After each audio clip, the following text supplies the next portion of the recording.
الترجي التونسي يفوز على الأهلي المصري هنا في القاهرة 3-2. الأهلاوية كانوا من شوية اللي هم بتوع السوشيال ميديا طلعوا وقعدوا يهاجموا بيراميدز، وانتوا ازاي تخسروا من الجيش الملكي على أرضكم يا شوية مش عارف ايه وايه. طب ما انتوا خسرتوا 3-2 اهو على أرضكم على أرضكم. كل ده بسبب لقطة جماهير. ده أولا خلي بالكم، احنا هنحسبها واحدة واحدة. كل ده بسبب الجماهير بتاعت الأهلي اللي رمت شوية أزايز في لقاء أنا كده كده صاعد فيه أصلا، وجاي لي ماتش تقيل قدام الترجي هناك. حدف حدف حدف، طب اهو ما دخلكش جماهير في اللقاءين. ايه رايك؟ اللعيبه بتاعتك اصلا تعبانه. الاهلي النهارده فرط في الفوز في الشوط الاول. الاهلي النهارده في الشوط الاول جاله اكتر من 5 6 فرص ينهي بيهم الماتش ويقضي على الماتش اصلا. الشوط الثاني قلنا هيخش ويعمل مباراه اقوى ويضغط اكتر. الشوط الثاني نزل مفيش. طب فين اللي كانوا بيهاجموا الشوط الاول؟ لا مفيش. طب زيزو فين؟ درجن ما بيعملش حاجه بجد، ما بيعملش حاجه. الوحيد اللي بيعمل حاجه ولكن مش جماعيه، ما بيلعبش جماعي، هو تريزيجيه. يعني تريزيجيه بيلعب ولكن مش جماعي خالص. انسى انه يلعب جماعي. هو بيجري، جات له كره شوط، جات له مش عارف ايه، لكن يلعب جماعي مع الناس ما بيعملهاش. دفاع سيء قوي. ايه الدفاع ده؟ دفاع ملط. انتوا فرقه ملط زي ما الراجل قال لكم، والله دفاع ملط، دفاع وحش جدا. دفاع وحش جدا قدام الترجي. ايه ده؟ إيه محمد هاني ده بجد؟ والله اقنعوني. محمد هاني ده بيلعب كوره ليه؟ سيبكوا بقى من العالم اللي وراكوا ده ان انا بشجع زمالك او مش مشجع. محمد هاني ده بيلعب كوره ليه؟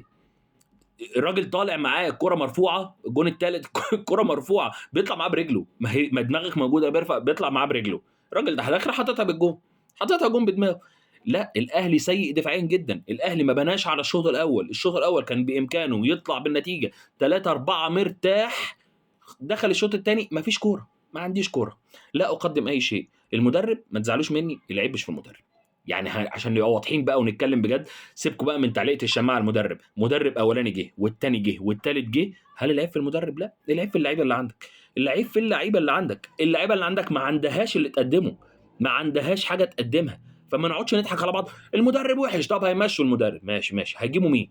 مدرب تاني؟ طيب هي نفس اللعيبه صح. هتعمل ايه بخط الدفاع اللي عندك ده؟ هتعمل ايه بالباكات اللي مش موجوده عندك؟ هتعمل ايه بخط النص اللي ما فيهوش غير اليو ديانج النهارده الوحيد اللي نرفع له قبعه 10 على 10 بيلعب كوره؟ ها فين الباقي؟ مفيش. الترجي النهارده عمل ماتش حكايه قدامكم. الترجي النهارده الشوط الاول كان سيء جدا. اما الشوط الثاني قلتها لحد لو الترجي هاجم هيكسب. لو الترجي هاجم الاهلي هيكسب. لو فضل يدافع هيخسر. الترجي هجم 2 3 4، جاب من 5 هجمات 3 اجوان. انتوا بتهزروا، والله انتوا بتهزروا. انتوا بتهزروا كدفاع. الدفاع مش موجود بالمره. دفاع مش موجود. صفقات ملهاش لازمه. بجد صفقات ملهاش لازمة.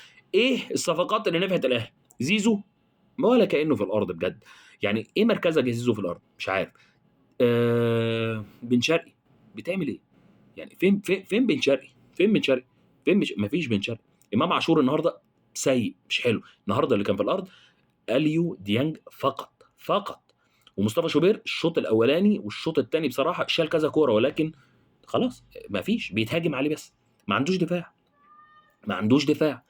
والمدرب بيرمي بالاوراق اللي عنده. انزل يا ابني، ما عندي مين مهاجمين دول؟ انزل يا كامويش، انزل يا مروان بابلو، ولا مروان مش عارف اوتاكا. مفيش لعيبه. انزل. هيجيب مين؟ هيعمل ايه كمدرب؟ هيعمل ايه؟ انتوا كنتوا بتتريقوا على بيراميدز من شويه، واديكوا طلعتوا من الترجي التونسي. عيدوا حساباتكم واعرفوا انكم ما تجيبوش اي صفقه وخلاص عشان تبقى صفقه كيديه. لا، هاتوا الصفقات اللي تنفعكم بس. سلام.